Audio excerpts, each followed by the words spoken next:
Tervetuloa kaikki tähän vasemmistofoorumin järjestämään tilaisuuteen, mitä Saksan vasemmistopuolueelle nyt kuuluu. Meillä on kaksi asiantuntijaa paikalla, Conny Hildebrandt ja Florian Weis, jotka on ollut tutustumassa Suomen vasemmistoliittoon, mutta halusivat myös järjestää tällaisen yleisötilaisuuden. Ja Saksan vasemmistopuolueessahan on tapahtumassa ja tapahtunut kaikenlaista, mutta he kertovat siitä enemmän hetken päästä englanniksi. Tervetuloa vaan kaikki munkin puolesta. Mä olen siis Jukka Pietiläinen, vasemmistofoorumin toiminnanjohtaja. So, welcome Conny Hildebrandt and Florian Weis to tell about what is going on in the left party in Germany.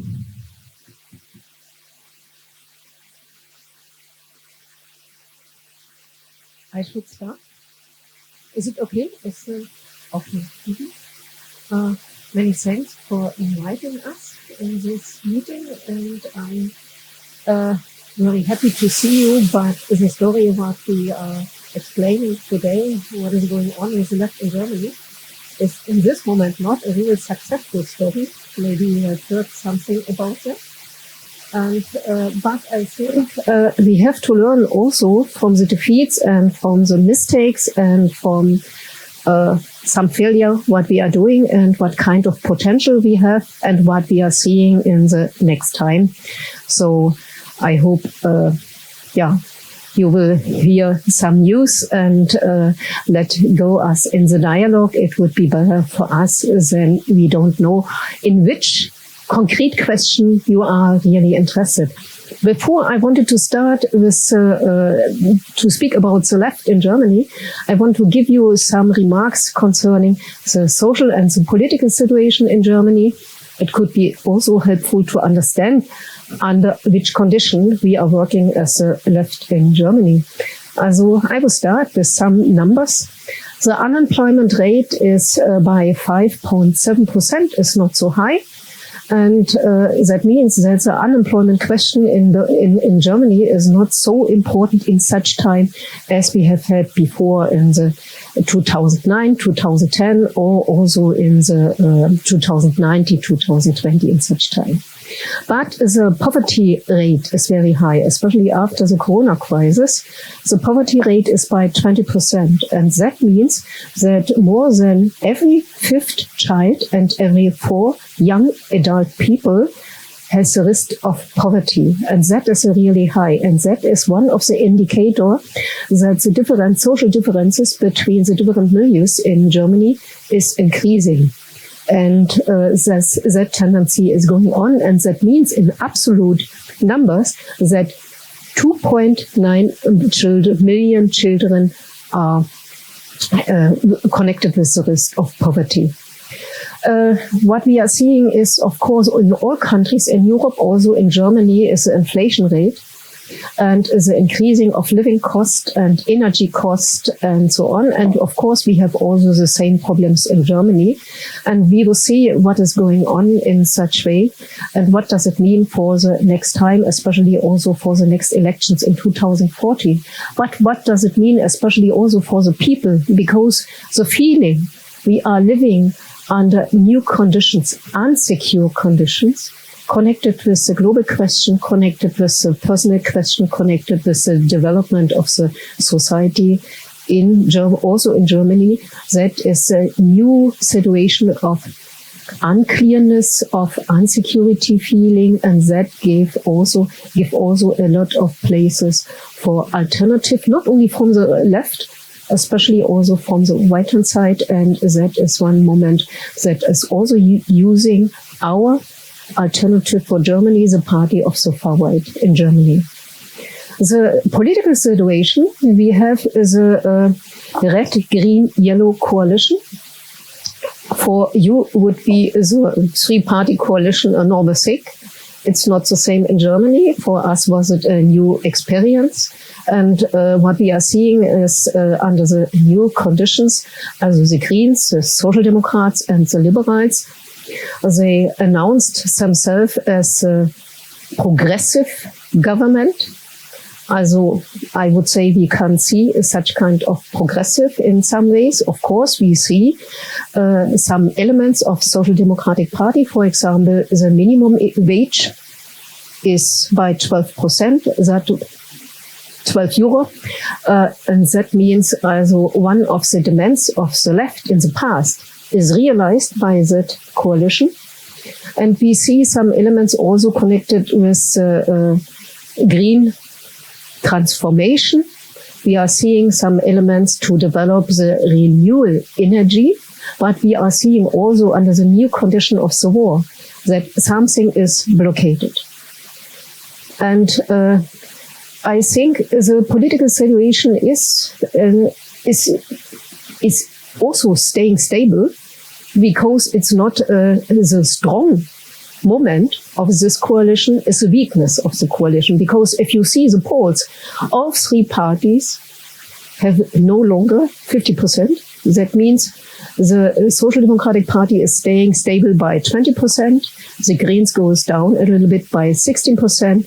And the Liberals have more or less 7-8% in the polls. That means also the weakness of all three parties in the government is the reason to make it more or less in this moment stable. If we see what is going on with the left, the polls in the moment describe the left under 5%. And that means it is also, we get in the last national elections 4.9%. And that means it's a very difficult situation of the radical left in Germany. And so I come to the left in Germany. Radical left in Germany is the weakest fraction, 39 members, deputies in the national parliament. We had in the parliament before 64. That means you can see the differences. We lost in last year 10% of the members. We have in this time 54,000, over 54,000 members. 36% of that are women. And we have, and that is also weaker as in the time before, 128 deputies on the federal level. And we have more or less, we are present on the federal level in 9 federal countries, 3 federal countries in the West. That means the smallest one more or less in Bremen, in Hamburg, and in Hessen. And we are presented on the federal level also in all Eastern German countries. That means, but also in these countries, on the federal level, we lost the participation and the importance in this parliament. The party is, until today, of course, the party for social justice, for democracy, the party for democratic socialism, and as a peace party. And that understanding of the party of democratic socialism, social justice and peace are more or less key elements of the Linke in this time. And some problems we have connected with this key understanding of the left. If you see what is the social structure of the left and the age structure, then you see some developments in the last years. Also in 2007 was founded the Linke with 50,000 people from the eastern part and 20,000 people from the western part. That means in this time, 2007, we had more or less 70,000 people. And we were very successful in the last year. And but when we see today what is going on, and then we see that we lost in both. We lost more than 20,000 members of our party in the since 2007 to 2022. And we could win in the summary at least 5,000 people in the Western country.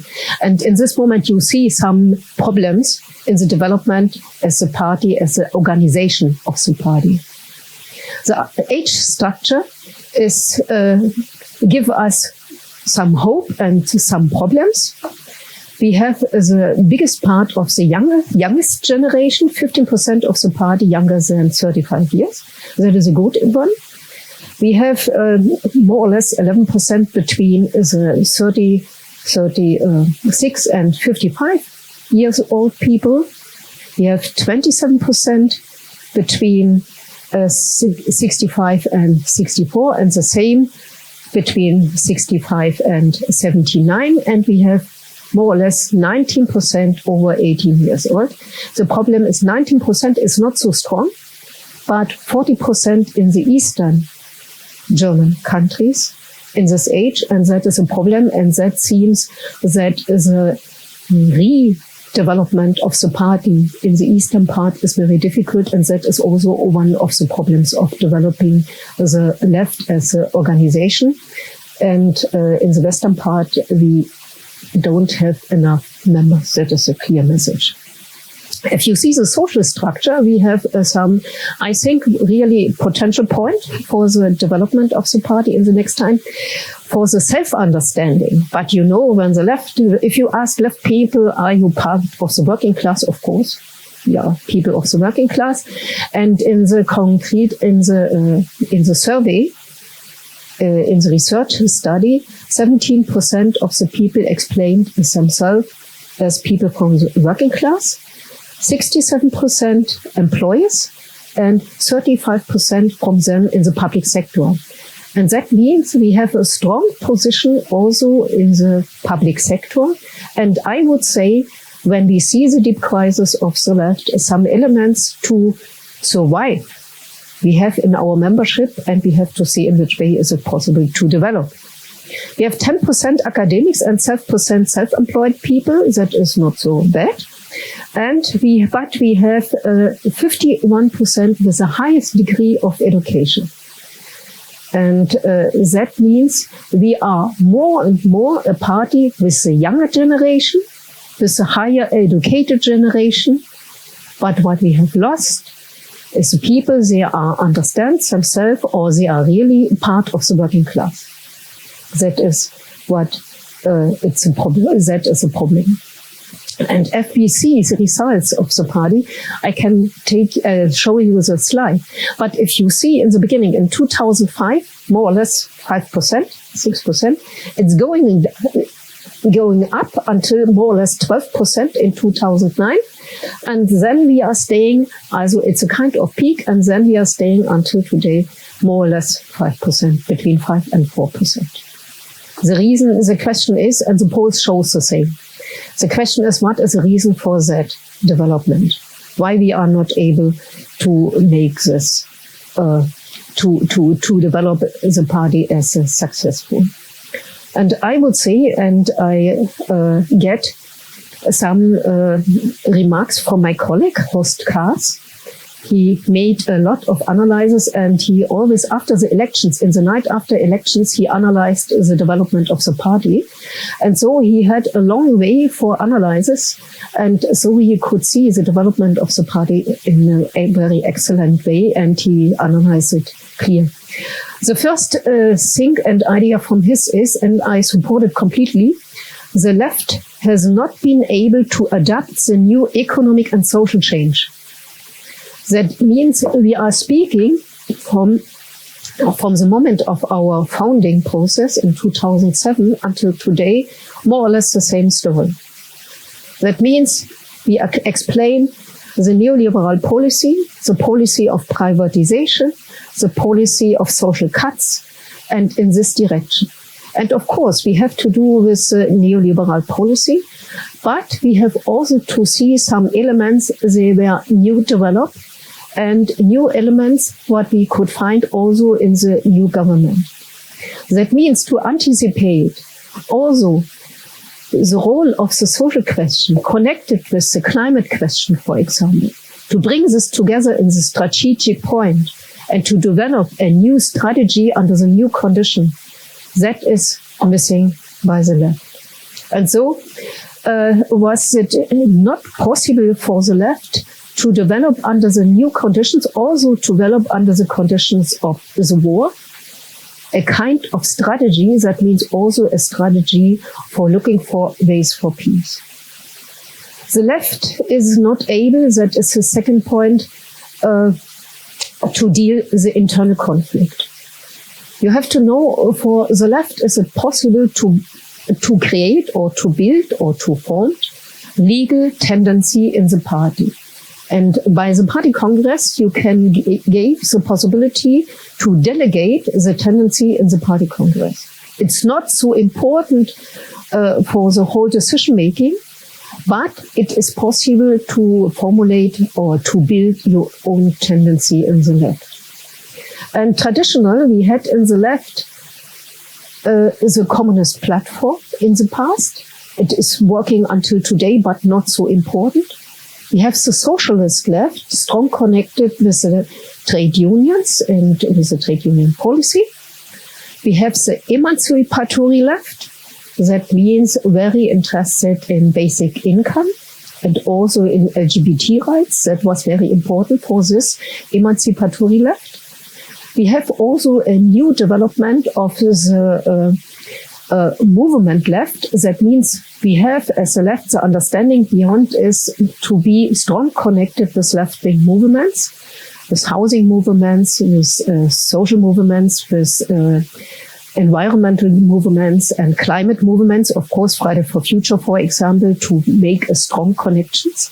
So we have different tendency, and that to understand as a rich possibility for a party was not able to bring all this together in one strategy.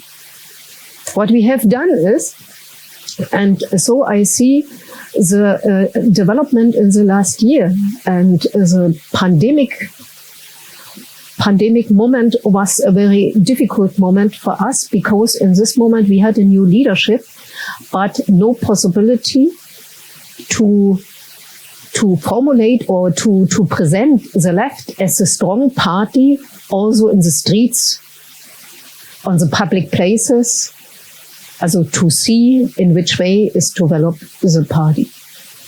These 2 years were very difficult for the left to present itself as a party for social justice, for helping the people, for concrete solidarity in the local areas.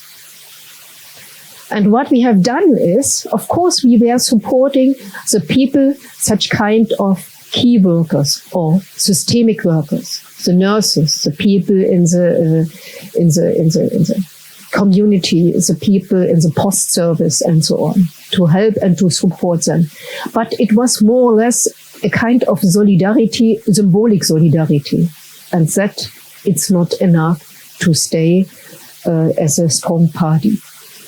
The last problem was also, we get, since 2009, more or less 60% new members of the party, since 2009. That means this new member were not interested in the old traditional conflicts within the party. But they were looking for in which way they can develop their own ideas for a party. And we were not able to use this possibility in the new ship for reorganizing. We have done some steps, for example. What we organized was the organizing of housing campaigning, for example, and also campaignings from door-to-door campaigning, like in the United States, you have seen it, and also in other countries. So some elements we developed, but such development was connected with the places in the bigger cities. And the people is more and more, the people were more and more, we get more and more members in the bigger cities. That means the party was more and more concentrated in the bigger urban rooms and not so strong in the rural areas. And that was very important, especially for the eastern part of Germany, because if you don't have on the local level, on the municipal level, a strong party, if nobody is there, in this moment, is a space for other parties, and that was in the eastern part, especially in the eastern part of Germany, the AfD. As we lost a lot of members, and the new members were not enough to fill in these losses. As we are increasing in the western part, but not enough, and that means we are in the unstable situation until today.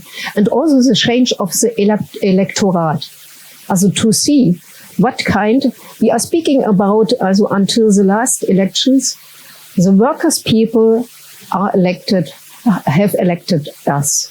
The lower middle class elected us. But to see the change also in the electorate of the left, not to anticipate what is going on, what is changing, that was one of the problems that we had. And at least, I come from the East, we lost our Eastern German competences. We lost it with the older generations. They were not longer active.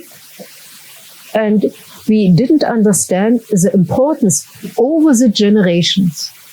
That was a misunderstanding what is going on with the identity of the people in the eastern part of Germany.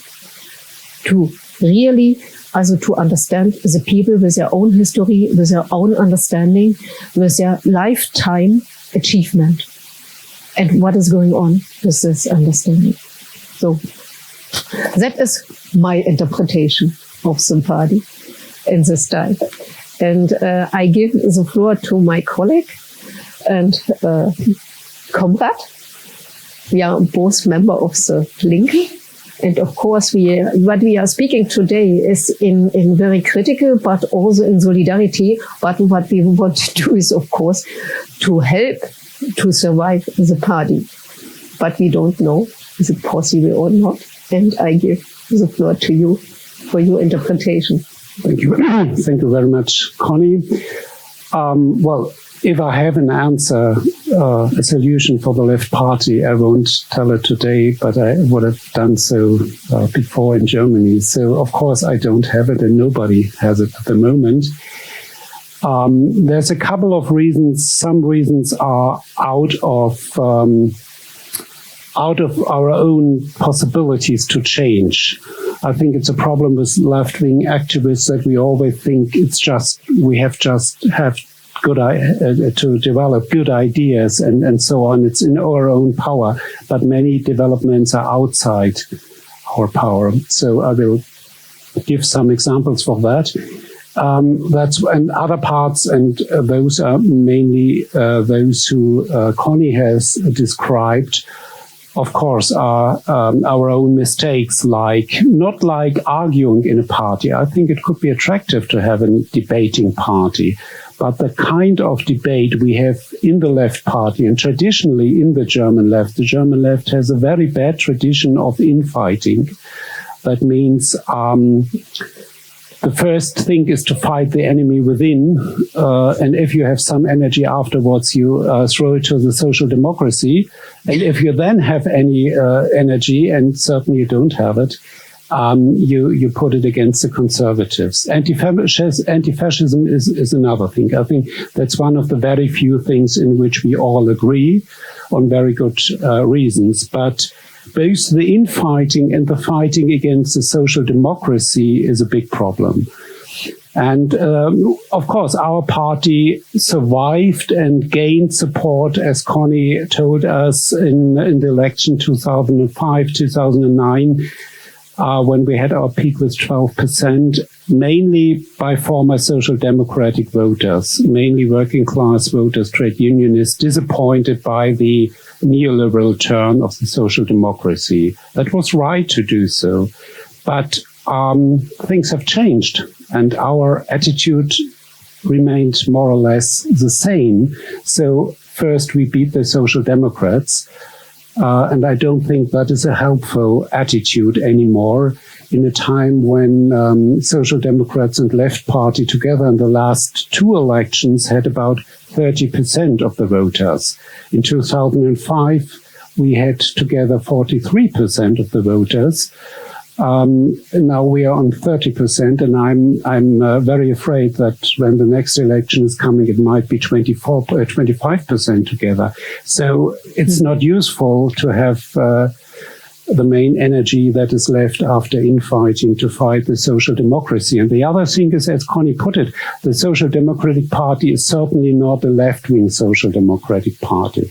And to many in many topics, the government is really disappointing, not because it's a right-wing social democratic chancellor. We knew that. I knew it especially because he was mayor in my hometown of Hamburg, but because he declared a decade of social democracy is coming, and he's doing nothing for it. So even from a right-wing social democratic point of view, he is a disappointment, even though it's right. The minimum wage at 12 euro, which was hard to swallow for the so-called liberals. I wouldn't call them liberals. I think they are really a kind of economic liberals combined with some very ugly populist attitudes. For example, now they seem to think that the most successful path for them is to fight against finishing classical diesel cars and so on. So I don't think that is a very liberal point of view by just fooling resentments of car owners. But anyway, so we should not look too much on the Social Democratic Party as an enemy, as an opponent, or let's say as a rival for votes, of course, but not as an opponent or even not as an enemy. I'm coming to the Green Party in a moment because there is, to some extent, the same problem. So, but we were fixed, as Conny told us, on the situation of 2005 to 2010, and then our analysis was right, but it changed. We had then an unemployed people between 5 and 6 million people. Now it's 2.5 million. And even though this is too high, on the other side, we have a shortage of laborers. It's a big problem now, from low-paid workers up to specialists. So you can't say that unemployment is the biggest problem, or you can't tell the majority of the people that they had a very bad period during 2010, 2011, and the beginning of the pandemic. The economic development in Germany was a good one.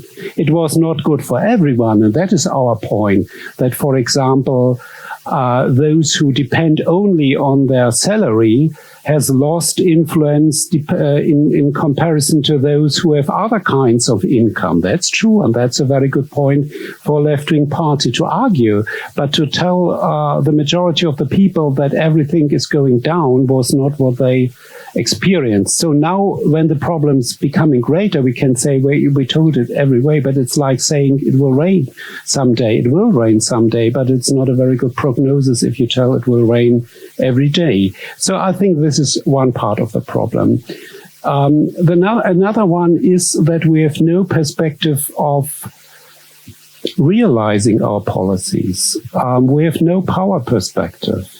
Of course, it is necessary to have an opposition party that puts pressure on governing parties and so on. It was our traditional role against the Social Democratic Party, saying if we are here, the Social Democratic Party can't go to the right too far.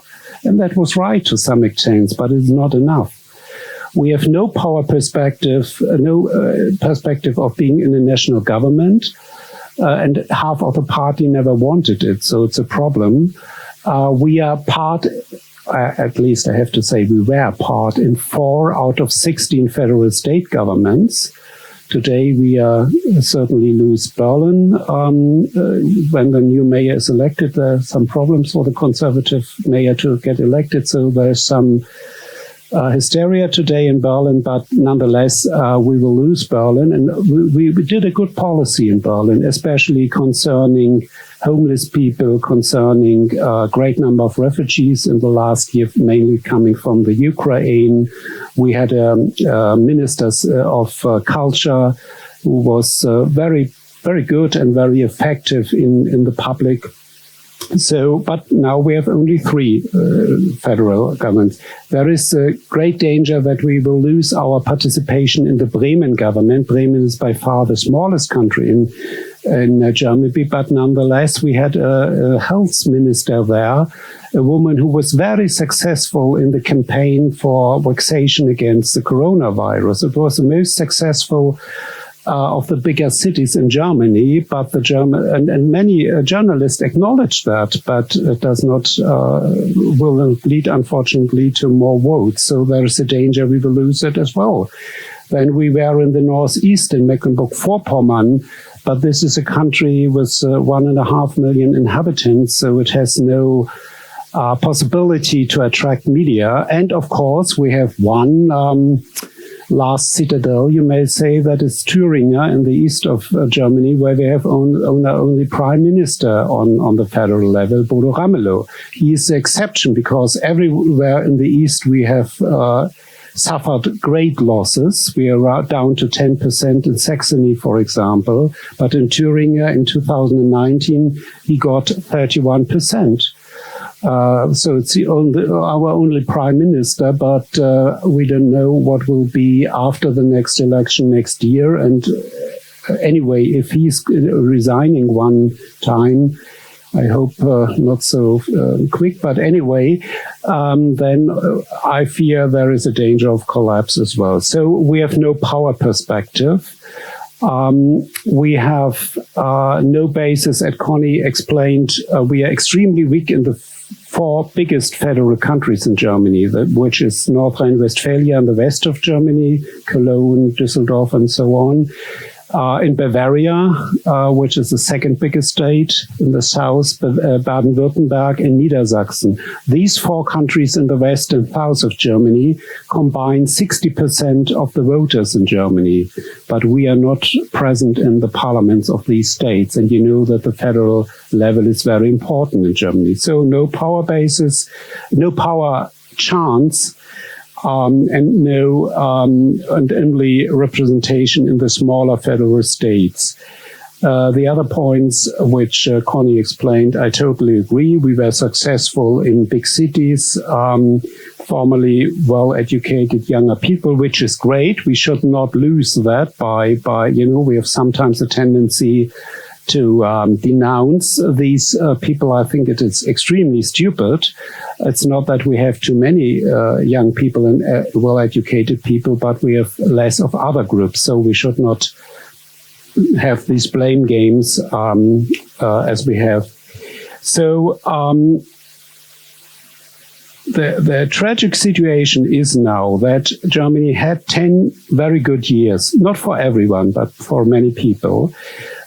Even the so-called migration crisis, which of course is a right-wing term, was in the beginning very well handled by many people. There are different statistics. One said that up to 8 million people in a country of 84 million people supported refugees, not just in opinion polls, but by active work. So this was really a fantastic, not a movement on demonstrations, but a movement in practical support. But the state failed. The Chancellor Angela Merkel said a great sentence, was a great sentence, but it was not underlined by activity, saying we can manage that. That was great. No hysteria, we can manage that. But unfortunately, the state was not able to give support. So, of course, resentments grew by saying, well, the refugees got this and that, and why not we? And you all know that very well, I suppose, from your own country. But we lost a whole decade. For example, I mean, it's a bad joke now, but digitalization in Germany is very bad. We are looking now for Estonia and Albania and many other countries, for example. So we lost that. We decided, and I think it was absolutely right. I come from the anti-nuclear energy movement, that we have now closed the last 3 nuclear plants. That was right, I would say. We decided too late to leave the coal mines and so on. I think it should have come quicker. But of course, it was necessary to do something else, like wind energy and so on and so on. And that was a very slowly process, so that the very bad compromise was to say, well, at least Russia is sending us gas, so everyone we have experienced that. That was not a very good strategy. So now we have underlying crises in Germany of the society. It is not a neoliberal policy anymore, but the disadvantages and the deep damages neoliberalism has caused, they still exist. We have, for example, a public administration that is far away from the image that Germany is such a wonderful, efficient state. It is a much more socially liberal state than a few decades, and that is good. But the efficiency certainly was better in the past. But we need a public administration that is able to have done the change to renewable energies, to digitalization, to have a better health service, to integrate a great number of refugees and immigrants. We have around about 1 million immigrants coming to Germany last year, and it will stay on that level. We have a housing problem in the big cities, whereas in the rural areas, rural villages are declining, and so on. All these problems are not specific for Germany. So in this situation, I think we need a left party that is both radical insofar as it says that the model of less state intervention is fundamentally wrong, that we need a strong public service, that we need higher taxation for wealthy people, that we need even a kind of macroeconomic management of the economy. So all these things, all the Western countries or the Nordic countries had after the Second World War. It's not very radical communism, but it is radical for a whole generation who believed in the market will do it very well. But there is no power now. We have in our party, a lot of radical phrases, but no belief and no idea how to do it practically. And so it's really a tragic situation. I think the time would have been a very good time for social democratic, socialist, green alliance, for a bold move, for policies against climate change, for a better health service, and so on and so on. But both the Social Democratic Party and our own party are failing. The Social Democrats, because they are certainly not bold enough, and because we are destroying ourselves. Therefore, is there any perspective anyway? Well, if you say there is a need for not even a radical socialist party, but let's say a left-wing social democrat or left-wing social democrat green party, I would say yes, that's a good place for our party, because both the social democrats as well as the Green Party are not doing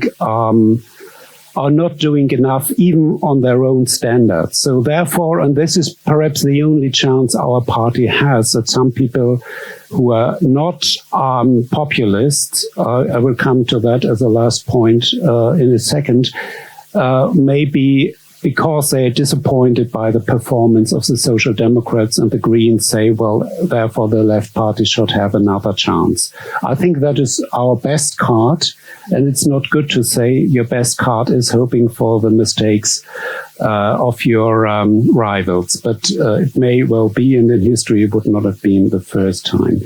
But on the other side, the danger is that if people see that even many of our slogans are probably accepted by many people, if they don't believe we have any chance of realizing them, and if they see we are a party that proclaims solidarity and is so hostile to solidarity in our own ranks, it's very difficult, I suppose, to get support. And of course, those who are left-wingers but also look on their personal future, and I don't criticize them, I think it's very understandable, may say, well, should I bet on a horse that probably will end last in the race? So, the perspective is a bleak one. It's not a good one. It well may be that there is some disappointment from center-left voters on, or let's say from the left fringes of the Green Party and the Social Democratic Party, but it is dangerous. The very last point concerning Sarah Wagenknecht and a possibility of a split. I think the split is really a real possibility, but I think the bigger problem is that kind of split that we see every day, that is individuals leaving the party, not as a group or by protest, but because they have resigned. They don't think it's worth. And I think that is more dangerous. Is everyday good comrades are going because they say I can't see any future. It's so desperate how we behave internal. So a split will maybe kill the party. There's a real danger. But to continue in that way of very bad compromises, I'm a fan of compromises. I think every organization needs compromises, otherwise you can't survive. But bad compromises, when you even hate your own comrades more than other people, that's not a solution. I won't go into the metaphor about marriages, but you may think on that. So I think it's better to have a split, a clear split, which is based on ideological differences, and these differences are big. The problem for those remaining in the party, like I suppose Conny and myself, is it's not enough to say Sarah Wagenknecht is wrong. She is wrong, but saying that is not a program. So why I think, and that's my last point, is there such a big difference? I think what we see in Germany now, and the pandemic and the protest movement against protection measures, was a very dangerous signal, and now the protest against supporting the Ukraine is another one. There is a new setting in the political world that for the very first time we use the term Querfront in Germany, which means bringing together some people from the far left and the far right. We never really had it. It was a fantasy of some kind of so-called national revolutionaries in the end of the Weimar Republic and so on. But it was more, something if you want to denounce something, you said it's Querfront. But in practice, it was never existent. I'm not so sure that this time it might well come, which would mean a party, more a movement than a party, which the only thing they have in common is Sarah Wagenknecht as a very clever, very smart public figure, together with a lot of resentments against the so-called elites, but not mainly meaning the economic elites, but more the so-called cultural elites, meaning the progressive liberals and so on. Against the United States, there is a deep underlying anti-Americanism, which is not the left-wing kind of criticism of the United States insofar it is an imperialistic power, but saying the United States are the only imperialistic power, and Putin is not an imperialist, and all that, from my point of view, dangerous rubbish, but other people see it differently. I think that is the second thing they can combine. And some other resentments, but there's no positive element. It's an appeal to the people, but not the people in the sense of the French Revolution, but more in the sense, here are the people and there are the elites, and the people are German. So even though many people are certainly no racist And certainly Sarah Wagenknecht is neither a racist nor a nationalist, but she appeals to people who understand the people versus elites as the real Germans against the others. And that is a real danger. So, I don't know, my very last point to say, on the longer run, there may be some hope from another point. If the left party is, or anyone on the left, is able to be strong in solidarity to immigration, and there should be no discussion about that, but accepting that there are real problems not by the immigrants, but by the social circumstances. For example, if there is a rivalry about cheap houses, this is a problem. It's not a problem we as socialists, we have to explain and try to put it on economic questions and questions of economic power and so on. So if this is possible to talk about problems, but not as directed against immigration from a racist point of view, but as an economic question of equality. We have a growing number now of former immigrants becoming German citizens. It's a slow process, but it is a process. Not all of them, immigrants are not a homogeneous group. There are right-wingers, left-wingers, and so on. But there is a potential that younger parts of some migrant groups are aware of the people who are stood in solidarity to them, and might be a basis for, especially for a left party. There are some indications, but certainly that is not enough. I'm sorry not being able to give you a more optimistic approach. I think if you are disappointed about the left alliance results in Finland, I would say we would like to have your problems. I mean, 7.7, what way of 7 and something, 7 point something, we would say that's a deal, give it. But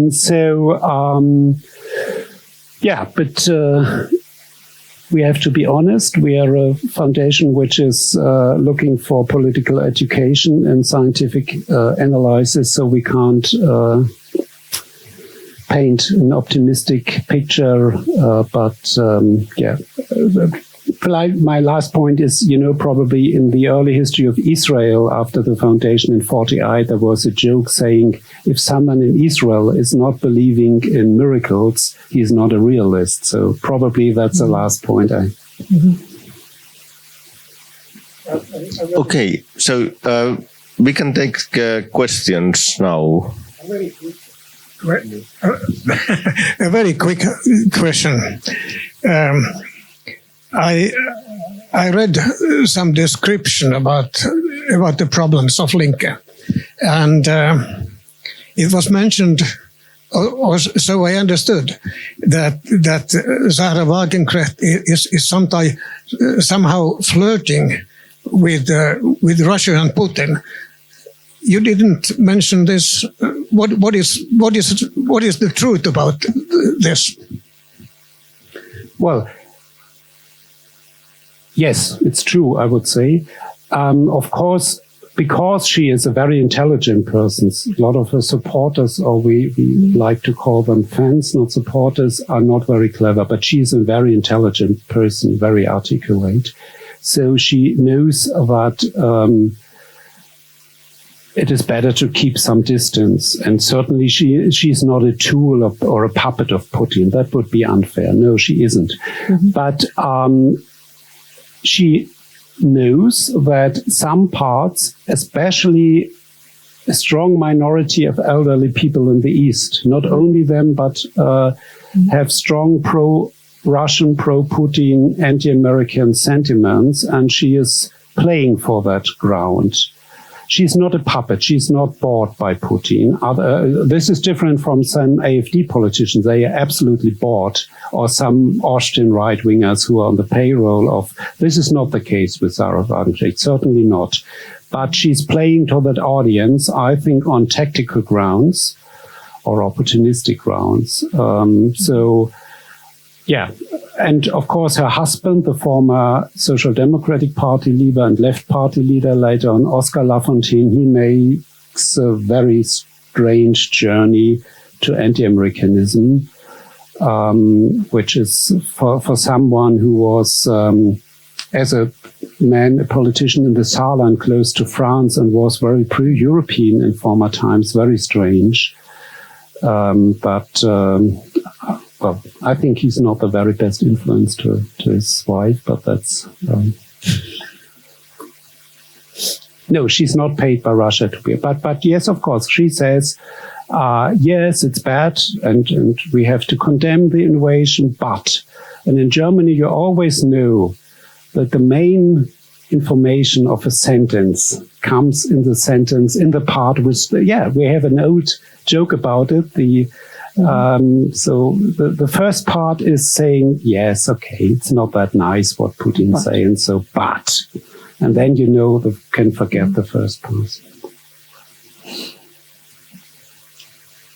Okay, some more questions? I'm Matti Savolainen. I'd like to hear some words about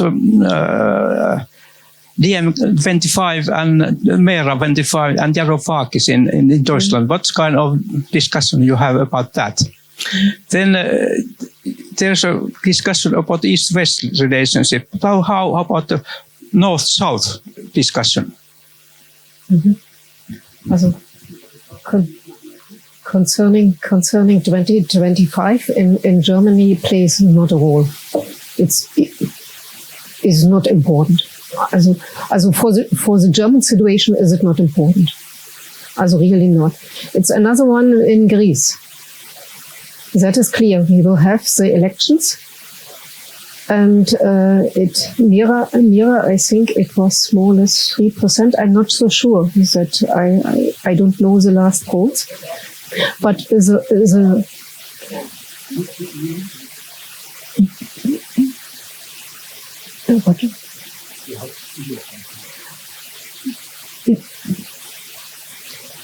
it is more a kind of progressive left with a strong also ecological background. That is good. And what I know is in front of the elections, national election in Greece, also they have some speeches between Mera, Varoufakis and Alexis Tsipras.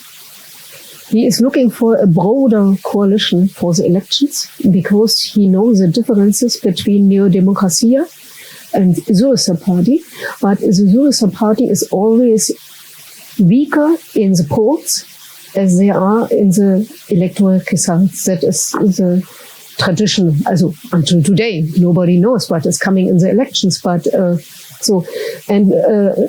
Alexis Tsipras is looking for a broader left progressive coalition, and he works on it a lot of time. And I'm sure, also in the moment of the elections, you will see what is the reality. But I'm sure if it is possible to build a kind of progressive left-wing government in this moment, they will stay in the broader coalition together. Also, we will see what is going on, but it could be. And I think they are not so far from each other. If you see the concrete goals concerning the social justice, concerning democracy. Democracy is very important for DiEM25 and also the question of ecology. They have made, especially Syriza, some proposals concerning the ecological question more, especially after the big forest fire. They were looking for in which way is it possible to find measures to protect also the landscape, the Greek landscape, and so they make something like that. And East-West. North, South. I think it's a very interesting point. Thank you very much for that, because we should learn in Germany that even though we have still some kind of East-West divide, I think Conny mentioned, you mentioned it before in another talk, the East is not a homogeneous territory anymore. We have prosperous cities like Leipzig and Dresden in Saxony, like Erfurt in Thuringia, and so on. So the divide is now even inside the East as it is in the West. And one of the areas with the highest unemployment, the highest child poverty rate, is not in the East, but it is in Bremerhaven. It's a harbor part of Bremen in the North Sea, in the north of Germany, for example, or Gelsenkirchen in North Rhine-Westphalia, which has a famous football club, Schalke 04, but otherwise it's a very poor area. So it is not that close. It is still a factor. North, west, south, it's very good that you mention it because we should think more about that. And of course, there's one indicator which is very interesting. Generally speaking, the south of Germany is more prosperous than the north. There are some regions which are more prosperous, like Hamburg, which is my hometown, as I said before. But generally, the south is more prosperous. The region about Munich, which is the most expensive, but also the most prosperous. But, and this is interesting, the AfD, if you have a map of the AfD results in elections, you have, generally speaking, three regions. They are most successful in the East, up to 25%. There is a danger 30% in some regions. But then the second stronghold, much less strong, but still strong, is the south, the prosperous south of Bavaria, of Baden-Württemberg, and so on. So we have to be careful to explain right-wing parties only in economic terms. And this is very good that you put that question. And in the north and west of Germany, Hamburg, Bremen, Schleswig-Holstein, Lower Saxony, and even North Rhine-Westphalia, they are much too strong. But it is about 5 to 8%. Lower Saxony was unfortunately higher. And the only parliament out of 16 federal parliaments where the AfD is not represented is Schleswig-Holstein at the Danish border, which is not a poor country, but not a rich one as well. And where we have, let me say that the only ethnic minority party in Germany is a Danish party, called Südschleswigscher Wählerverbund, which is a representation originally for the Danish minority. They have special rights, as has the German minority. And they are a progressive, I would say they are a moderate social democratic party on the Scandinavian scale. And they have one civil representative in the Bundestag because they have a special clause which means they do not have to take the 5% barrier. So it's interesting that there where we have the old tradition of German-Danish fighting, it was a bad fighting, a lot of bad feelings. We have now a very strong European feeling and very low AfD rates. So thank you very much for the point. We have to think much more about that. And of course, Germany is a very diverse country, not just because immigration, but also because it always was. Germany is a federal state with a lot of local and regional differences, and that I think is we should take into. And my very last point is because you asked about DAIM 25, as Conny said, no importance, but we have other small parties, which I would say are social liberal or left-wing parties. It's Volt, which is a European party, very pro-European, I would say moderate left-wing or progressive, and a party which you certainly would not expect to be on the left, the Animal Welfare Party, but they get now 2% in nearly every election, every part of Germany, which is quite surprising. And their program is certainly left-wing policy. And we have a kind of joke party, Die Partei, which was represented in the European Parliament. I have difficulties to say they are left-wingers, but they certainly appeal to left-wing voters. The member of the European Parliament from the Animal Party is member of the left group. So there's no problem. We have that party also in Finland, but it only gets like 0.1%. Also, I have seen in the Netherlands, for example, the Animal Party is playing an increasing role. Also, we have to see what kind of alliances we will have in the next European elections concerning that. Let me make, before you have your question, one remark concerning the AfD. Our comrade Horst Kahrs, I spoke about him, and he found out that he saw connections between similarities or relationship between the personal perspective, and the perspective of the region in which you are living. And if you have some perspective in direction of a good development, in this moment is the level of AfD voters lower as in regions without any personal perspective, but not only personal perspective. The people, they are looking for what is going on in their region and what is the feeling of the people in their region.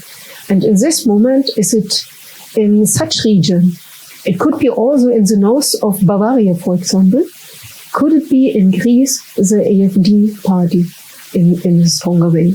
Of course, we see the differences. If you see after the last elections, the landscape concerning who are the voters from the AfD.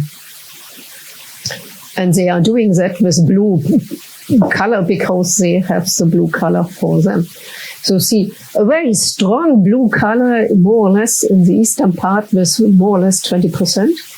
And you see also blue one, but not so strong in this. But we have to see in such way what are the concrete regions in which, what are the real conditions for the AfD to growing, and what should be the left-wing alternative strategy against such development. And that is not only the problem of the left, because if you see Saxony, for example, on the municipal level, the whole country of Saxony, you see empty places from the parties, not only from the left wing, more or less from all democratic parties. And in this moment, in these empty places, it's very easy to go in without any strategy, only to stay there. That was expressing. Okay. You described earlier sort of the support that you get from different population groups. But I'm interested especially in one group and its attitudes towards Linke. And that is the university people who especially those who are doing social research, political scientists, sociologists, etc., etc. What kind of support or criticism do you get from these people? I think that in a way they are in a strategic position.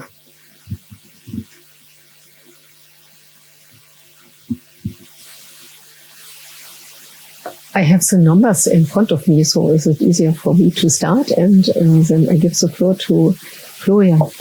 Also, of course, that is a very important group for the left. And if you see the electoral results, you can see in the university cities, we are stronger as in other cities. The problem is that we share this group also with the Greens. And in the last elections, we lost partly people from this group to the Greens. As we have the social ecological milieus. In this milieu are strong the left party and the Greens. And that is a competition between both parties, and that is very difficult. It's a very high level, as if we have the average maybe by 6 or 7% of the voters, is more than 30%, as the highest level of supporting we have in such group. And of course, that is people. But what we need is also the parents of these people. We need not only this generation, we need the generation, they are connected in different ways with this generation. And that is a very difficult moment for us. And we have a whole supporting also from the precarious people. And some of them, they are also students because they are in precarious situation. And you see the open society, what we had in the 80s, maybe until the end of the 80s, maybe you know this better than me. This open society, also for social development and you find a better status in the society, that is closing. And that means also for the people from other groups, also not with the academic backgrounds family, to study is connected. You have to find ways to do your job and to study and connected. And so we have some people also from the precarious group. They are at the same time most studying students, but also in the precarious situation. But this is not so stable for supporting left-wing party. And that is also one problem what we have. But we address this, but it's not enough. That is a problem, what I see.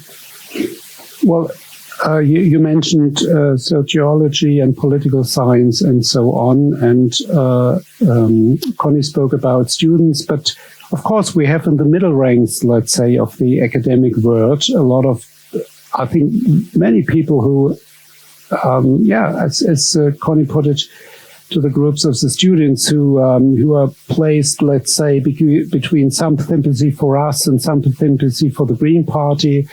But many of them are, I would say, progressive and sometimes even radical, but not orientated on parties at all. So they will vote perhaps for them or so, but party activity is not their main cause of political intervention. It's more about one topic issues. I think we have a lot of talented scientists, academics who are very able in building a campaign for something or against something, very, very, qualified in that, but they have some distance to parties, to every party. It's not against us directed only. That is, I think so. That's one reason, and there is a problem. I'm optimistic about that. I think we had worst, the experience in the last years were not so good. But I'm optimistic. You know, this debate about identity politics and so on. I think the possibility of bridges, not to go back to a very simple materialistic economic explanation. I think that would be wrong. And to say, yes, gender issues and racism and so on, these are problems, but we deal with them after we have dealt with the main problem. I hope we will never go back to that. But to have a better balanced attitude between identity politics and economic issues, I think there is a perspective, and social scientists will play a crucial role in that. And that is one of the reasons why I'm so disappointed by Sarah Wagenknecht, because she's mainly attacking what she calls the progressive social liberal elites, meaning by them exactly these people you asked for. And of course, they are to some extent influential insofar as newspapers and television and internet platforms are asking them for explanation. And so they have some influence. That is true. And there are much more radical views now heard in the German media than 20 years ago. And we have strong gender studies tendency. We have, for the first time, the second or third generation of immigrants now being in positions of the media and so on. This is good. But it is absurd to say they are so really powerful people. So Anyway, you have a very crucial point mentioned, but it is not directly helpful for the left party. It is more for surrounding an intellectual debate in which it might help us. But as Conny said, the Green Party is more attractive, partly because it's better to be a Green Party member for a career than a Left Party member, but that is not the main reason. I think people think the Green Party is, if they trust a party at all, which many of them do not, it is more a vehicle to achieve something. And again, this is a point of we have no power. Just one point to the AfD. And I would be interested, if I understood the success of the True Finns has some similarities, let's say more in the rural areas and so on, but perhaps some things are different.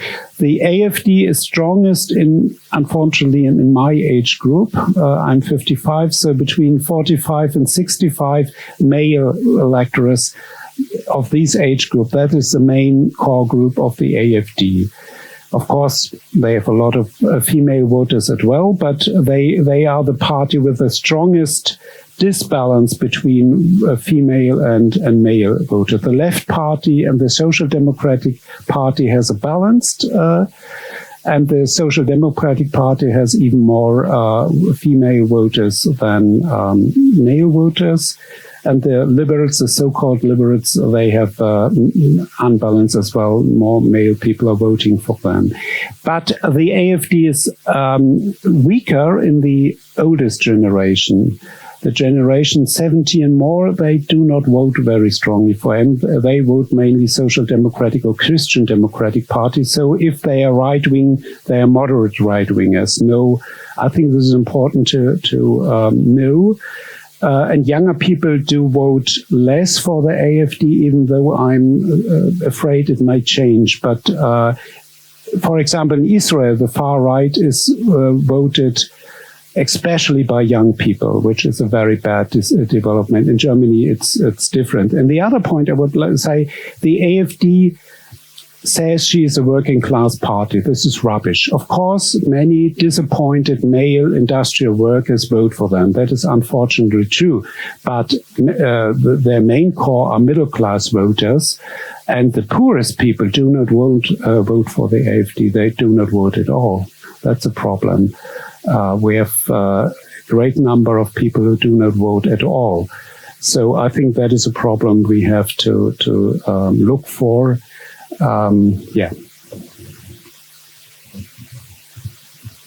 Well, I still come back to Sarah Wagenknecht early, and in the discussion in the corridor, I mentioned that I have read one of her books.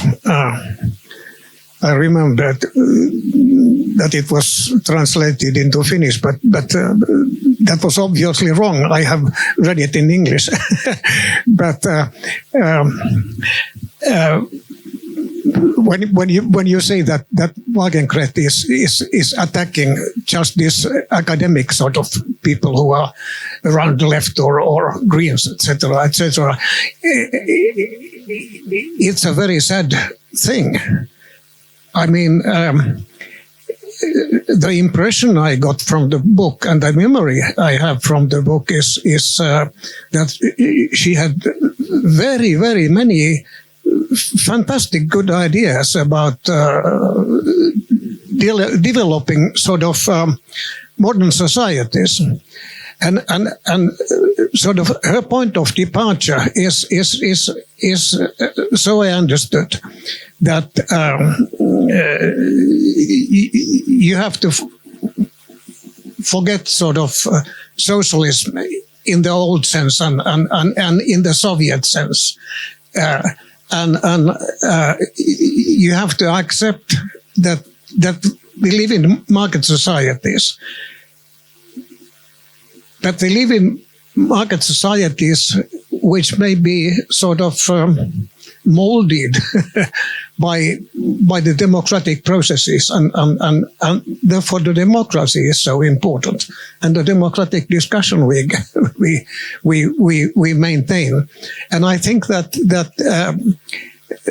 for a modern left party, it is absolutely necessary to take her sort of starting point very, very seriously, because it would be a dream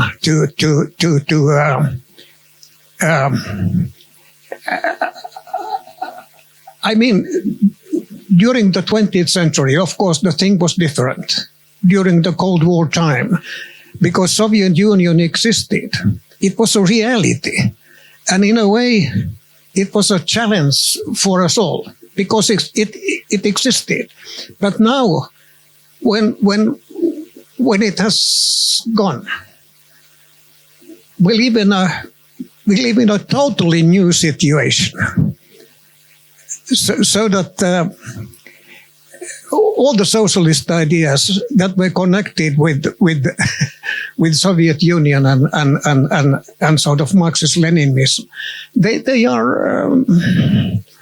are rubbish, and they are history. For the left, we need a fresh start, and I think that we need people like Sarah Wagenknecht in that discussion also. That's a very interesting. I think you have so many dimensions in what you said. So the first thing is thinking socialism in the terms of Marxism, Leninism, or Stalinist way is not an option. So this is very easy for me to say. Why I never was in that tradition. My family was a left-wing social democratic trade unionist family. I myself was, when I was much younger, in the green alternative movement in the 1980s, which was in Hamburg, which was much a left party, a combination of left-wing ecologists, of former Maoists, and so on. But I've never any sympathy with the so-called Deutsche Kommunistische Partei, was of course financed by the GDR and so on. So to that extent, it's very easy for me to say you're absolutely right. I would disagree by saying what you described was certainly true for the 1990s and the beginning of the 2000s. But I agree, no going back to that understanding or misunderstanding of state socialism. But since 2008, probably before, but certainly since 2008, this kind of capitalism is producing one crisis after another. So some kind, as Eric Hobsbawm in the 1990s in an interview said, certainly it's not the old socialism we should look for. And he said he did not know what will come. That's the reason why he, as I am, but of course he's 100 times better than me, why he was an historian. But the direction of the future would be closer to what we call socialism than to the opposite. And therefore I thought it's such a tragedy that many people, I think in many Western countries, said, no, we need more state intervention, we need more equality, we need more microeconomic management. I think even many companies in Germany would say, well, they always say, please give us money to help us if we're in crisis, but would say, okay, give us a direction. Say you want that we produce our solar energy or whatever you want, but give us a clear direction and not change your policy every 6 months and so on. So, and the point is, and this is very important what you said, because Sarah Wagenknecht certainly is no socialist anymore. I don't know when they stopped to be a socialist. Many of her former fans from the communist platform, which Conny mentioned, still are fans of her, even though what she is saying is so far away from communism, but they admire her as a person, not because so. But a couple of years ago, she established herself as an economic critic of the dominating policy in Germany, but was attractive for many people in the media because she tried to say, well, I explain you market economy. I can do it better than you who say you are an advocate of it. And that was very good. I know that many of our economists on the left said she's not a serious economist. I don't know. But she was very effective in saying, I'm criticizing inequality and I'm criticizing the kind of capitalist economy, but not with the intention of overcoming market economy, but as she put it, and there it became dangerous, back to the better past. And the better past was, as always, the 1950s and 1960s. Of course, the 1950s, 60s were better periods in Germany with more equality and more state intervention, but I wouldn't say they were good times in every. Anyway, that is what made her attractive and a media star. And then from 2015 onwards, she changed her subjects. From the subject of the economy, where she is, I agree, is an absolute brilliant, articulate person to criticize things, but with an economic competence and not just radical phrases. But then she changed. And now she is talking more and more about these identity politicians and about the academic middle classes and how they neglected the ordinary people and that immigration is endangering democracy and ordinary people. Yes, yeah, of course. Of course, not in the simple and racist way that the AfD is. She is no racist and she's certainly not a stupid person. But the attraction she gets is mainly because she is attacking and because she is playing with populism and resentment. I think she's playing. I don't know what she really believes. And that's again with Putin. She's not Putin's puddle on a tool or puppet. But she's playing with these resentments. And I think that is something someone must criticize heavily because it is dangerous and it is wrong. As I said, her book is mainly attacking her own party and the left liberals or progressive liberals, and there is something to criticize in them in the American style, of course, because they are progressive in the social liberal way, but they are blind to class questions, and that must be criticized. But is it necessary to criticize it by saying, well, these are minority topics? These LGBT think they are this spleen. Is it necessary? I don't think it is necessary to do so. And you may criticize that public attention, for example, for queer communities in some media is very high. You may say it is too high and therefore we have not enough space to talk about poverty or working class. You may say so. I'm not sure, but you may say so. But it is not necessary to attack the rights of queer people and queer communities and feminism. I think this is a zero-sum game to say, well, either we promote these rights or we promote economic equality. I think modern socialism should say we have to do both. In the one side, we attack the reactionary forces who are against civil liberties and the freedom of women and so on. And on the other side, we attack our liberal partners, which together we attack the reactionaries for their economic elitism and inequality. But she changed her subject, and that is the tragedy of this person, because she is extremely able, but now she's mainly talking about the elites, and she must know that it is wrong. I mean, left-wing liberal feminists are not sitting in the power boards of the economy. That's absurd. They are sometimes influential in some parts of the media, in some parts of the academic world. That's what you put, but not in the powerhouses of the economy. And that is dangerous. And now she's talking about, and so now she has this traditional Trump, she's 100 times more intelligent than Trump, of course, or Johnson style or so. I represent you, the ordinary people, against the elites. And I think that is a dangerous game.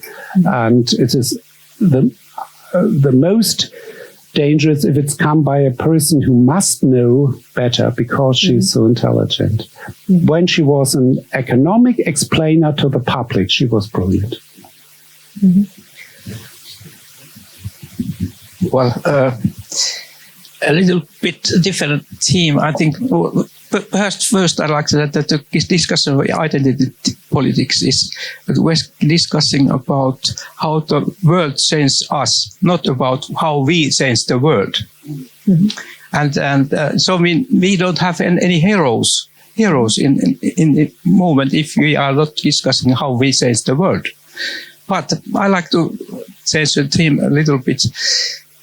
As you know, every war ends some kind of agreement, peace agreement. Have you any idea how we solve the situation in Ukraine? May I start? And Conny, because we agree in the general line, but I have some difference on details on that question. The first thing, you are mainly right. There are some wars that ended without agreement. The Second World War, for example, which was a good thing because unconditional surrender of Germany and Japan was absolutely necessary. So, but generally speaking, for most wars, you're absolutely right. There are some exceptions. Well, yes, certainly it will. And I suppose it will be an ugly compromise. As most, in the best case, it will be an ugly ceasefire from which on there will be some kind of stability for, let's say, 5 to 10 years. If it is and this is not a good perspective, but anyway, it might be worse. It might be some kind of ceasefire, which, of course, every side is just looking when it's the best moment to end the ceasefire, which is very often. So if you talk about ceasefire, for example, which Sarah Wagenknecht and many other people do, what kind of ceasefire do we mean? Do we mean the ceasefire which ended the First World War, which was a ceasefire and which was declared after ceasefire, German troops will begin going back to Germany, leaving France and Belgium. So you have a road to a permanent settlement, or will it be such a ceasefire for a stalemate, and every side is looking when is the best moment to end it? So I don't know. I suppose in the end it will be a compromise in which the Ukraine will lose a lot. I'm sure everyone knows on the Ukrainian government side that the Crimea is out of reach, but I think it's a card in the poker game to say, so at some point they will say, okay, if that's a price, but I think it will be worse for the Ukraine. But the point and the difference I think in the debate in Germany is about, let me put it the other way.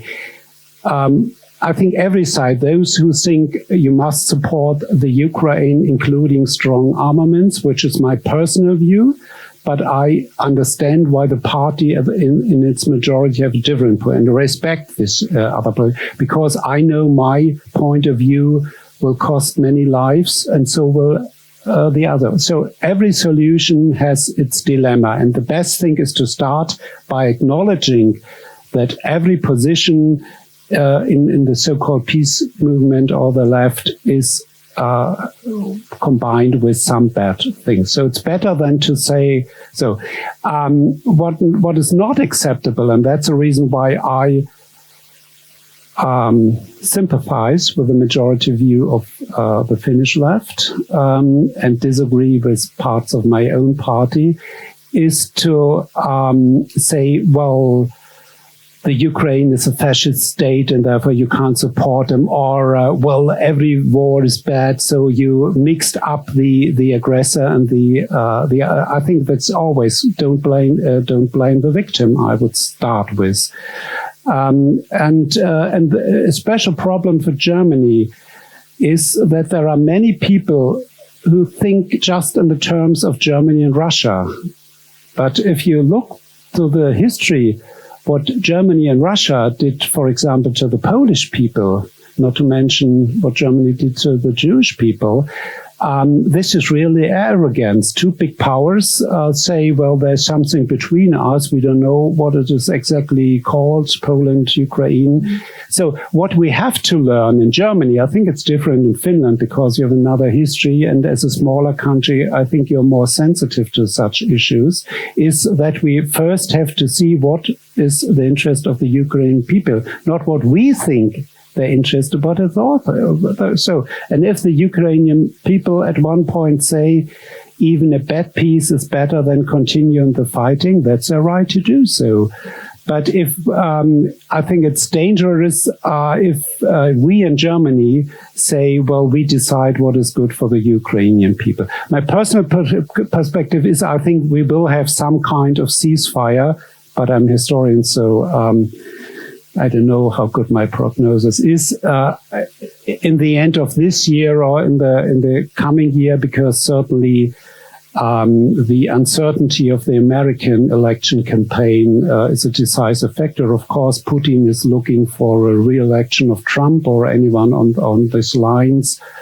And this, of course, is important because the British government or the Polish, who are, I think, the strongest supporters from the bigger countries in Europe of the Ukraine, are not strong enough to do it without the American help. So I suppose we will have some kind of But as a left party in Germany, outside government, hopefully not outside parliament, but outside government, it is not enough to say we want diplomatic solutions, because we are not in the diplomatic service and we're not in the government, so we are not in a position to influence everyone.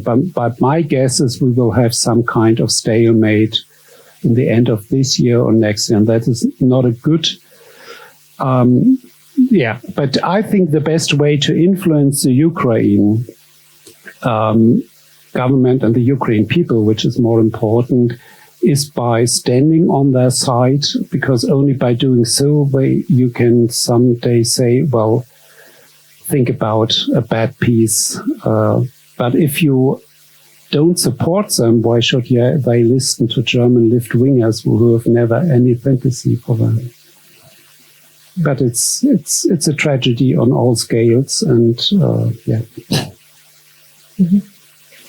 Also, of course, of course, the majority of the left decided in the last party congress. We don't have had here in Finland any very good, in-depth sort of discussion about this problematic you described, but. I would personally say that I like your attitude and your analysis about how we outsiders should behave in this question. I completely agree with you. Yes, it's a very good description of the situation. I think, of course, at least will be, has to find a diplomatic solution. It's necessary.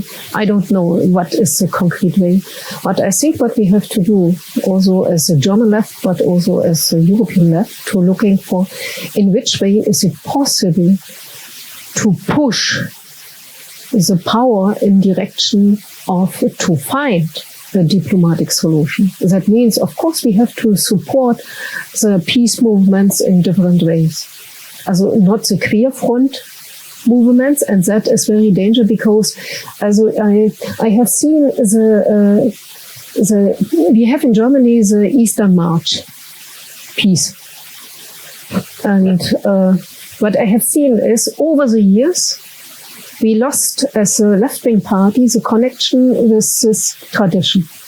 It was not so important for the new generation, was it not important, and we didn't realize what was changing in this area. And it was more and more also anti-American attitudes in the peace movement.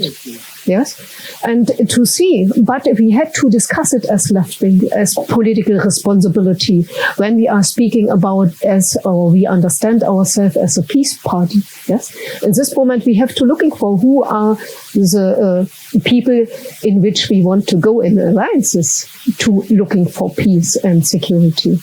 So, and that was, I would say, it was the lack also of our responsibility in the past on the national level, and we have to looking for in which way is it to develop on the European level.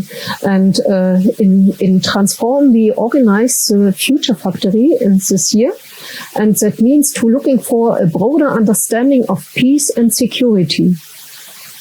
And to looking for what does it mean when we are speaking under the new condition about security for every people. And when we are speaking, it is so easy to speak as left wings about sovereignty of the people. We have it always in our mind. But what does it mean for the Ukraine people when we are speaking about sovereignty? And how sovereign they are in reality?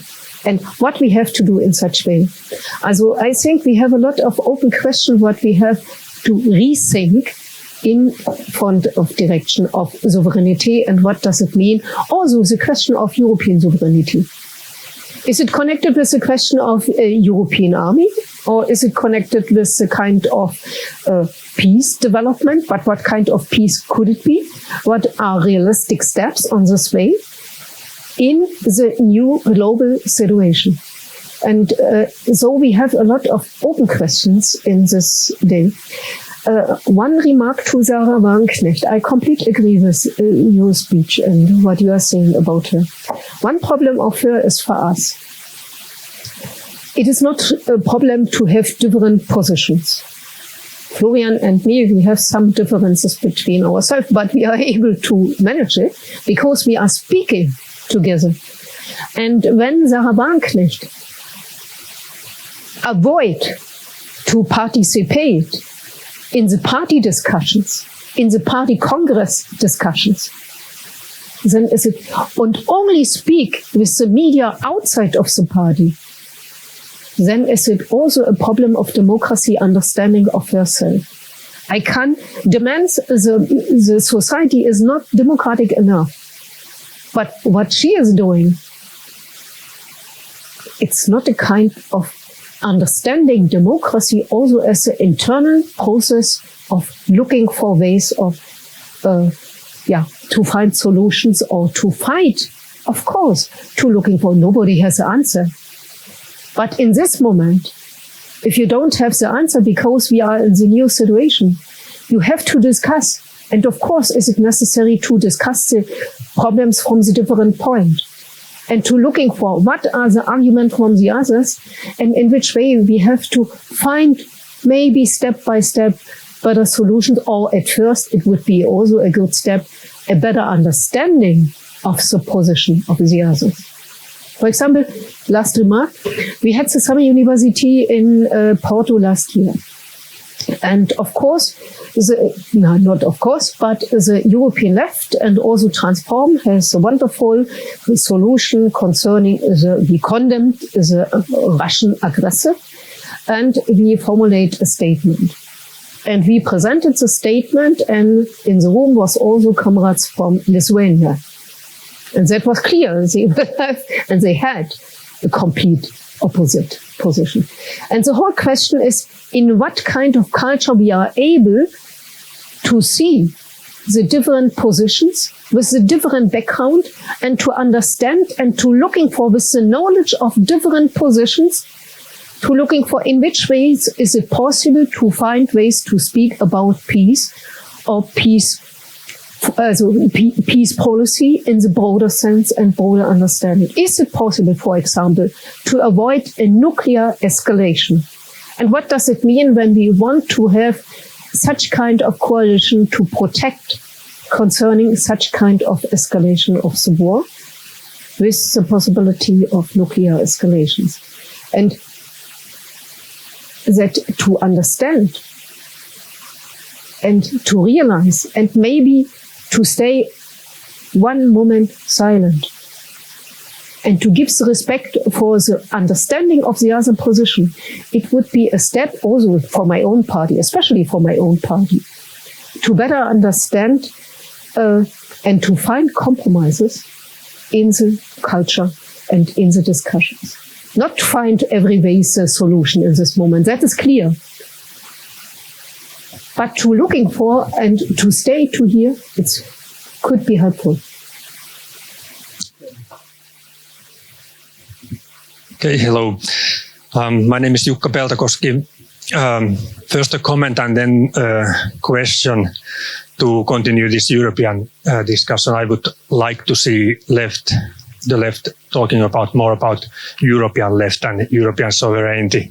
And now when we are also in NATO, unfortunately maybe, but I would like to see Europe kicking United States out of NATO as well as Turkey, of course. But however, I would like to see much more discussion about European left and European society. But it's complicated to make this kind of claim from Finland, which is a peripheral country in Europe, and we are so far away from Central Europe. It's quite complicated from Finland to build European left. But in principle, I'm thinking so that we should. And in this sense, I'm also emphasizing DM's importance, even if it is not important as a party. But however, as a movement and as a network, it is importantly developing an idea and concrete networks of European left or leftist people. But then some sort of general question would be that Florian was referring that you would like to see our problems as your problems, as we maybe don't face such problems as you face. But however, one problem that Finnish left faces is that people inside the party and also especially not outside the party do not have a clear understanding what is the difference between the left and the Social Democratic Party. Is it only a difference of degree, or are there some real qualitative differences? So I would like to hear how do you face this kind of problem that the left party D-Link is not very well separated from the Social Democratic Party, or people do not see the difference. And you also were referring to D-Link as a radical party, is more radical than Social Democratic Party, but that can't be an answer, that this is moderate and this is radical. There's only a difference in degree, but what is the qualitative difference? And if there is none, then I would like to ask what kind of elements do you maybe see in the Linke that you would like to see growing, which would then qualitatively be the kind of leftist ideology even? Well, that's a good point, and that's a point. But probably I don't know, but at the moment, a few years ago, I would have given you a different answer, and probably I will do it in 2 years' time again. I don't know, but at the moment, I'm not so much worried about whether we are not clearly enough different from the Social Democratic Party. It's very easy to say many points, because I would say the Social Democratic Party is neglecting its chance for a social democratic renewal. So it would be great if the left party were able to say we are the better social democratic party. I know that most of my comrades will disagree, but I think it would a very good job, because the Social Democratic Party is not doing their job and not using the opportunities, because I think Scholz was not wrong when he said there is a chance for a social democratic decade, but he's doing nothing for it. And of course, I mean, as I said, therefore, I think to some extent it's an important academic discussion, but it is an academic discussion insofar as there's so many problems we have to solve in Germany in very few years. In the whole world, exactly. But the German left is so weak. We should not try. If Germany tried to solve world problems, it sometimes was not so good for the world. So let's start in our own country. And there is so much to do to restore the framework of society, to strengthen working people, even if they are academics and middle-class people, but working people to rebuild and strengthen the education system, which is not so bad as many German people. We tend to say it is anything in Germany is bad. This is rubbish. But and our education system needs much investment and much more quality and much more. For example, in Berlin, if an ambitious a person from any party wants to be part of the government, and there are many people who want to be, there's one job no one wants to have, and that is education minister. And I think that's so bad, but no one has an idea how to solve the problem. So what I want to say is, I'm not so much worrying whether we are only a little bit more radical than the Social Democratic Party, insofar as so much has to be done.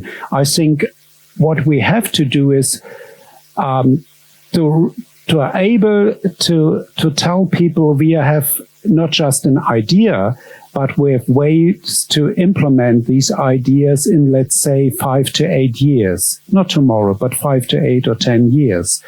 And our problem is either we don't have these ways of implementing it, or no one. Perhaps some people would say, we believe you're honest, but we don't believe you're able to do it. And I think that is the biggest problem, because otherwise the populist enemies of democracy will get stronger and stronger. And the second thing is why I'm not so interested in having declared mainly the difference to the Social Democratic Party is the real danger of the AfD. They will not get 30% in national elections, certainly not. But in some parts of the country, they are at the verge of either becoming a governing party, and together with strong support in part of the federal and local administration, with strong support not of the majority of the police people, but some elements inside. Look at Israel now. If you have a minister who was allowed to have his own militia and so on. We have judges from the AfD now. So I think to stop the AfD and to defend liberal democracy is it's not enough for socialists, but it's a great task to do. So no, I don't think that. I think if people would say the left party is the best party to take the best out of the Green Party and the Social Democratic Party and to combine it, it would be very good. Whether it's socialist enough or not, it's a question I would say we can leave at the moment. And therefore, Sarah Wagenknecht, another point to criticize her. In last autumn, she said the Green Party is the most dangerous party in Germany.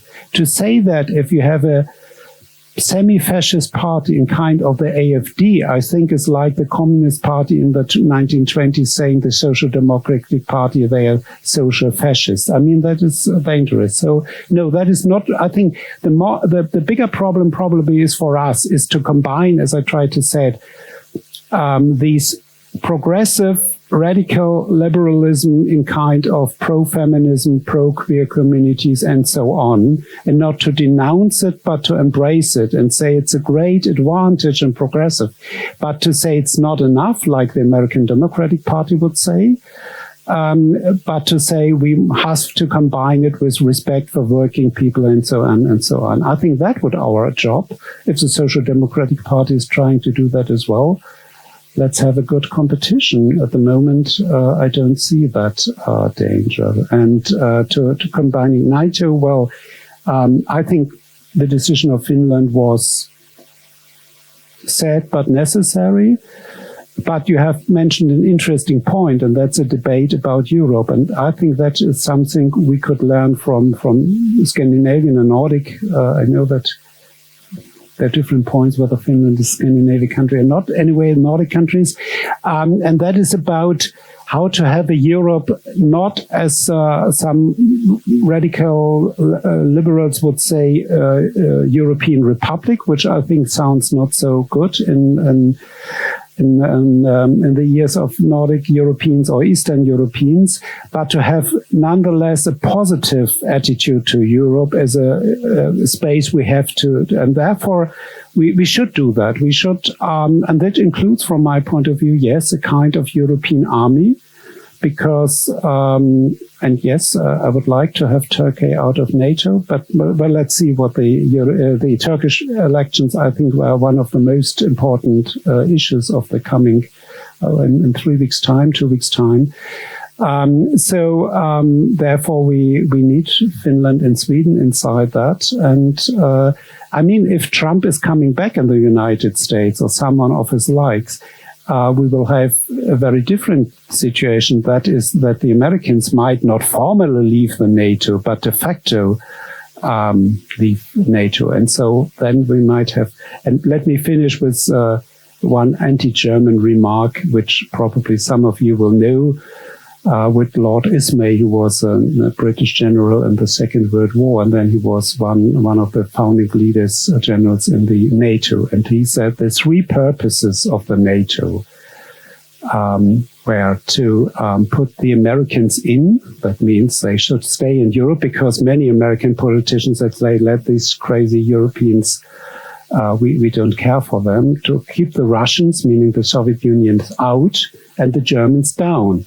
And from the perspective of many countries who suffered from Germany, that was quite a sensible attitude. But it was a sensible attitude in the way the European Union was built. And of course, the European Union, when it started in the present, is far away from a left-wing project. And we should not, but it was a pragmatic one, saying we can't keep Germany down totally, like we tried with Versailles, but we can't let them come back as a leading power, because no one of our neighbors is interested in having a strong Germany doing their own. So the best way to do it is bringing Germany into a European cooperation. I think that's still a very sensible attitude. And let's talk about the European future from a left-wing perspective on a pragmatic level, and not of this level, is it a neoliberal project or not?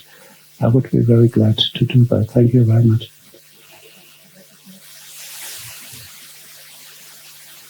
That is not so easy to speak on the European left about Europe, because, you know, the Scandinavian countries have some different positions concerning Europe. Also it started, for example, the last elections, European elections, was the first time for the Danish Red Green Alliance to go directly in the electoral campaigning for the European elections. That was the first time. And we know also that the question of European Union for the Swedish people, for the Swedish left, is very difficult. And so we formulated the last, as if you see the last European platform of the European Left Party as a kind of signal or a kind of indicator what is possible to formulate. You can also see the declaration from the last party congress.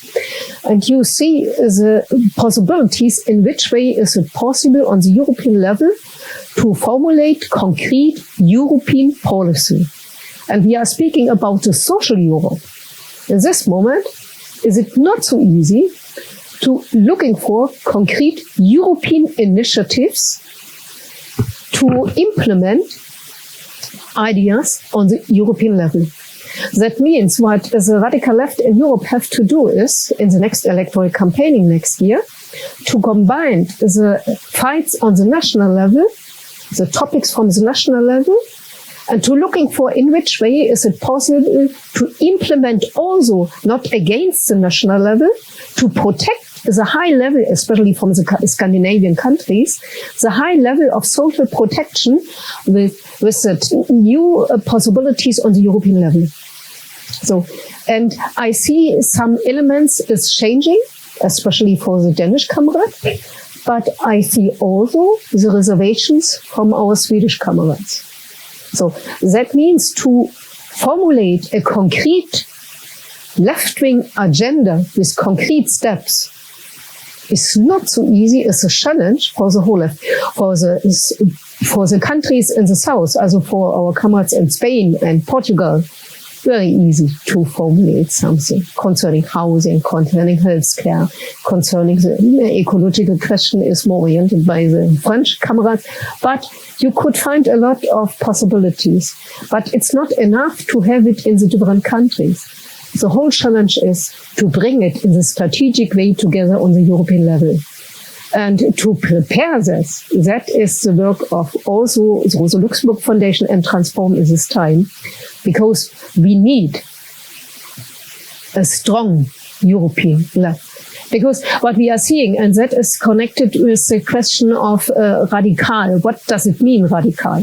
Also for the German topic, for example, radical has complete another understanding in the German language in comparison to the French language. Yeah, or British language. It's a complete another understanding, and the association are completely different. So, but what means radical? That means to go to the roots and to looking for in which way is it. And when we are speaking as left in Germany and also as the European left more and more about social economical transformation, then we are speaking about a kind of alternative. Some people and some parties have the name of socialism for that. Not every party, for example, La France Insoumise, don't mention the terms of socialism. But when we are speaking about such kind of transformation connected with the social and ecology question, then I would say we are going in the direction of the modern party in this time, under these conditions, what we have to do. And what we are seeing, and so I would say we have the possibility to develop such kind of new steps, the new role of the state. If you see, after the pandemic, on the European level, but also in the different countries, what the government was doing to protect in the different countries with different levels, of course, and with different results, to protect the people, and also on the European level, to not to abolish, but to make a break in this moment. We will see what is going on with the Growth and Stability Pact. In this moment, you see some new elements, and the left has the duty to use this new ways for the new role of the state as a regulation factor for the society. And that could be some real steps in the direction of green social transformation. We will see what is going on, and it depends of the part of left-wing parties in your country, in Germany, and in the left. Okay, so thank you, everybody. So we are running out of time. So it was really interesting discussion, and thank you for the audience. And there's some left forum publications available up there, so take them with you if you like. So thank you, everybody.